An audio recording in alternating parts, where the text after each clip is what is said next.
So in this video, we want to look at some reflections. So just a couple of examples to see how we would do this. So first of all, reflect 2 minus 3 in the x-axis. So we're going to treat the x-axis like a mirror line. Now what I'd suggest is we draw out some coordinate axes so we can roughly say whereabouts 2 minus 3 actually is. So remember our x and y here. So 2 minus 3, so going from the origin, will be 2 along and then 3 down. So somewhere there. So this is the point 2 minus 3. So minus 3 and 2 there. And I'm going to reflect that in the x-axis. So this will be my mirror line, and my point will reflect up here. So somewhere up here is where it will appear.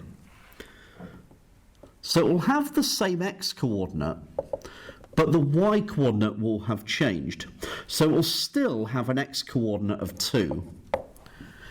But if that distance there was 3 units, then this distance here must also be 3 units because it has to reflect perfectly in the x-axis.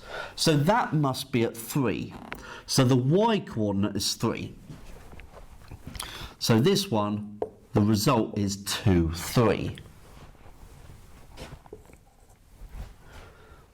So how about the next one?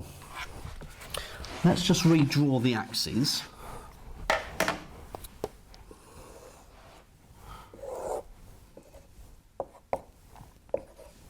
So minus 8, 5. So 8 back along the corridor, 5 up. So somewhere there.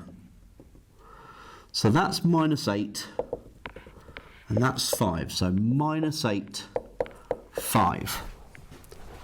And this time we're going to reflect in the y-axis. So this line is your mirror line. So that means that this point will reflect over the mirror line and appear somewhere over here. So if we move that line straight through, that means the y-coordinate would have to be the same.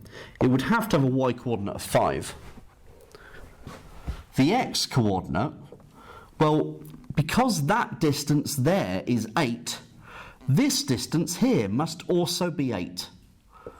And so the x-coordinate would have to be 8, 5.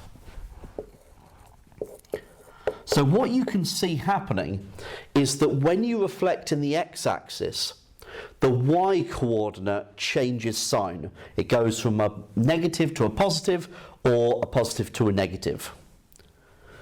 Whereas if you reflect a point in the y-axis, the x-coordinate changes sign.